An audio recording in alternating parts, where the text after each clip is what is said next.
दोस्तों आज की जो स्टोरी है वो एक भूतिया घर की है। एक ऐसा भूतिया घर जिसके आसपास लोग जाने से डरते हैं। वहां के जो आसपास के लोग हैं उन्होंने ऐसा बताया है कि रात के वक्त उस घर में से किसी की रोने की और चिल्लाने की आवाजें आती हैं।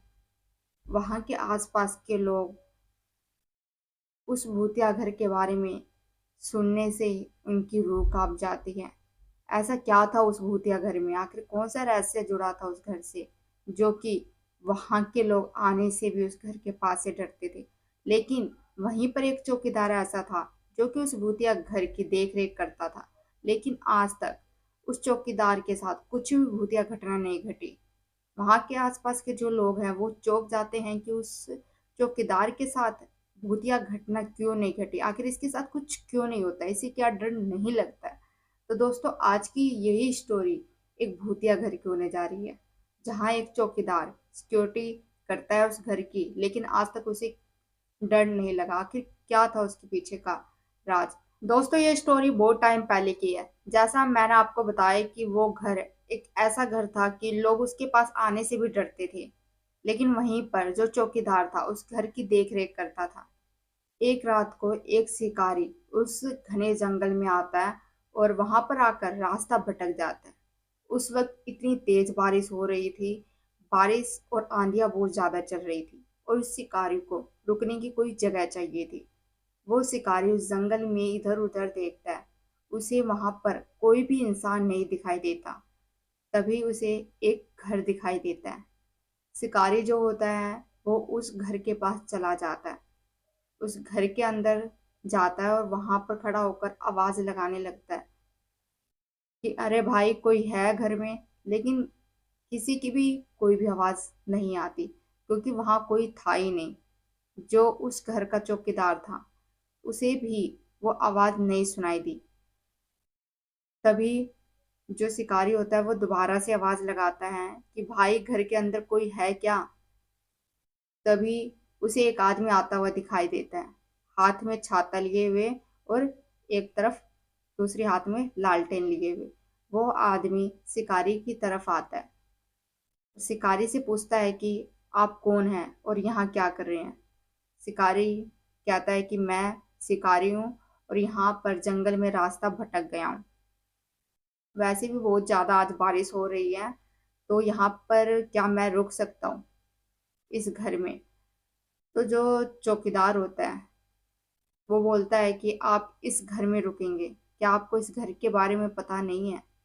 शिकारी कहता है कि क्या है इस घर में, क्या आज रात के लिए मैं इस घर में नहीं रुक सकता? तो उस पर ही जो चौकीदार होता है वो बोलता है कि साहब, क्या आपको इस घर के बारे में कुछ भी नहीं पता? ये जो घर है ये भूतिया घर है। तो शिकारी हंसने लगता है और बोलता है कि क्या ये घर भूतिया है? और वैसे भी आज के जमाने में इस भूतिया बातों पर कौन विश्वास करता है। लेकिन चौकीदार बोलता है कि ये जो घर है आसपास के लोगों का मानना है कि इस घर में भूत है और आप इस घर में आज रात के लिए नहीं रुक सकते। लेकिन जो शिकारी होता है वो चौकीदार को मना लेता और कहता है कि बस बारिश रुकने तक आप मुझे यहीं रहने दीजिए, जब बारिश रुक जाएगी तो मैं यहाँ से चला जाऊंगा। अब जो चौकीदार होता है वो हाँ बोल देता है शिकारी को। इसके बाद शिकारी उस घर के अंदर चला जाता है और वहां पर जाकर चौकीदार को बोलता है कि आप मेरे लिए चाय बना कर ले आए। चौकीदार चाय बनाने के लिए वहां से चला जाता है और जब चौकीदार चाय बनाकर लेकर आता है शिकारी के पास तो शिकारी से पूछता है कि आप यहाँ से कब जाओगे? तो वो दोबारा से यही जवाब देता है कि बारिश तो रुक जाने दीजिए, जब बारिश रुक जाएगी तो मैं यहाँ से चला जाऊंगा। इतना बोलकर चौकीदार जो होता है वो कहता है कि ठीक है, आप यहीं पर रुक जाओ और अगर आपको किसी चीज़ की ज़रूरत होगी तो आप मुझे आवाज़ लगा देना, मैं बाहर ही हूँ। तो शिकारी बोलता है कि ठीक है बाबा, आप जाओ। अब जो शिकारी था वो एक कमरे में से दूसरे कमरे में चला जाता है और वहां पर रखी हुई सारी सामानों को ध्यान से देखने लगता है। जो चीजें वहां पर रखी हुई थी, शिकारी उन चीजों को बहुत ही गौर से देखता और उसे ऐसा लग रहा था जैसे उसने उस चीज को पहले देख रखा था। उसे वो चीज बहुत ही जानी पहचानी सी लग रही थी। तभी शिकारी को एक आवाज आती है, एक पायल की छन छन की आवाज। शिकारी उसका पीछा करते हुए जाता है, लेकिन शिकारी को कुछ दिखाई नहीं देता और जो वो आवाज आ रही थी वो आवाज आना भी बंद हो गई थी। और देखते ही देखते जो पायल की आवाज थी वो दोबारा से आना स्टार्ट हो गई थी। और शिकारी फिर से उस पायल की आवाज को सुनते हुए धीरे धीरे से उसके पीछे जाने लगता है। जब उस आवाज का वह पीछा करता है तो देखता है कि एक लड़की उसके सामने खड़ी है। उसका चेहरा उस शिकारी को बिल्कुल भी नहीं दिखाई दे रहा। और देखते ही देखते वो लड़की शिकारी के सामने से ही गायब हो जाती है और उसे पता ही नहीं चलता कि वो लड़की सामने से कहाँ गई। शिकारी बहुत ज्यादा डर जाता है और जोर से चिल्लाने लगता है। तो चौकीदार जो था उसकी चिल्लाने की आवाज को सुनकर अंदर आता है और शिकारी से पूछता है कि साहब क्या हुआ आपको।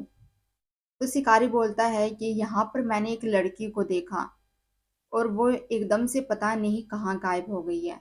चौकीदार बोलता है कि साहब क्या आपको वो लड़की दिखाई दी। तो शिकारी ने बोला कि हाँ मुझे वो लड़की दिखाई दी, वो है कौन और क्या कर रही है यहाँ पर। चौकीदार डरते हुए बोलता है कि साहब ये मेरी बेटी है जो आपको अभी दिखाई दी थी और आपकी आंखों के सामने से गायब हो गई। शिकारी को कुछ समझ में नहीं आया। शिकारी ने दोबारा पूछा कि अगर वो आपकी बेटी थी तो मेरे आंखों के सामने से एकदम से कैसे गायब हो सकती है। चौकीदार ने बोला कि साहब वो मेरी बेटी अब जिंदा नहीं है, वो मर चुकी है। इनके बीच इतनी बातचीत होती है।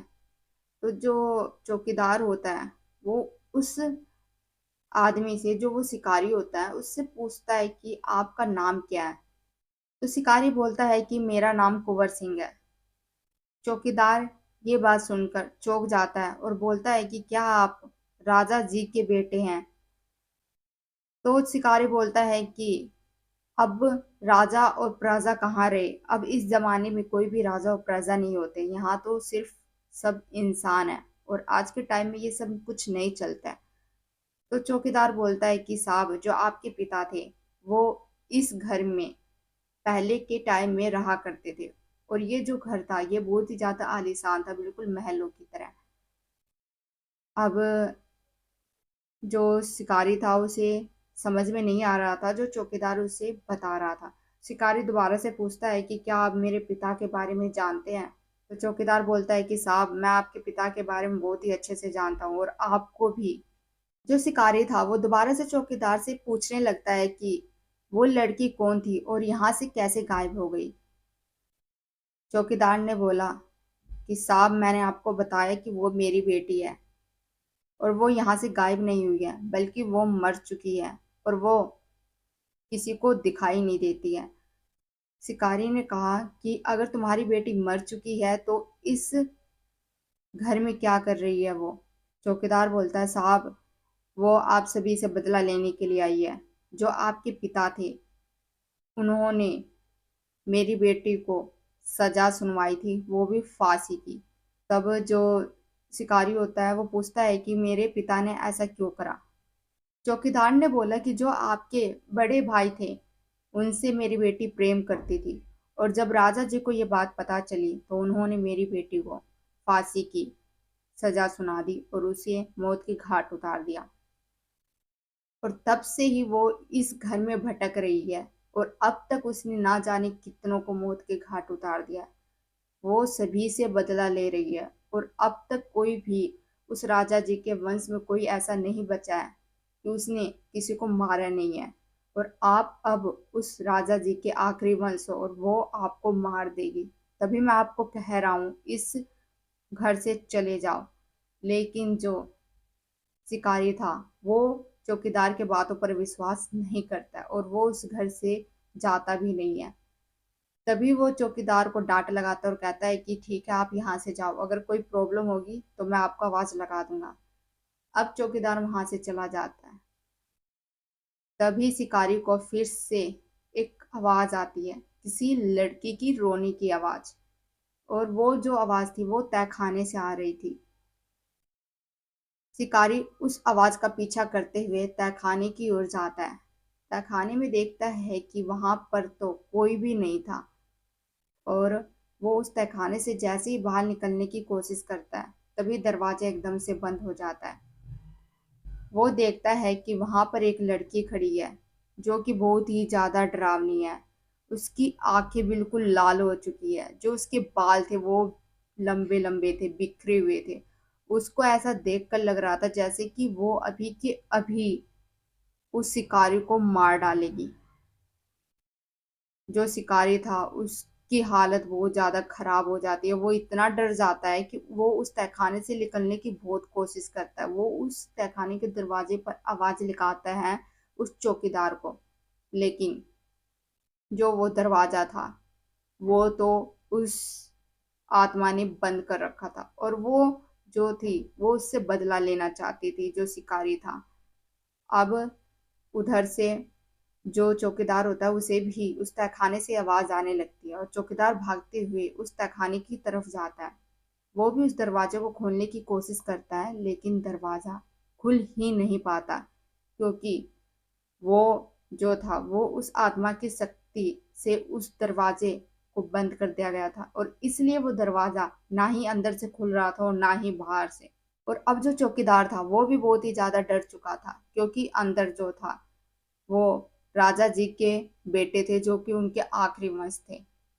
तो वो चौकीदार उसे बचाना चाहते थे, लेकिन उनका कोई भी बस नहीं चलता, वो कुछ भी नहीं कर पाते हैं।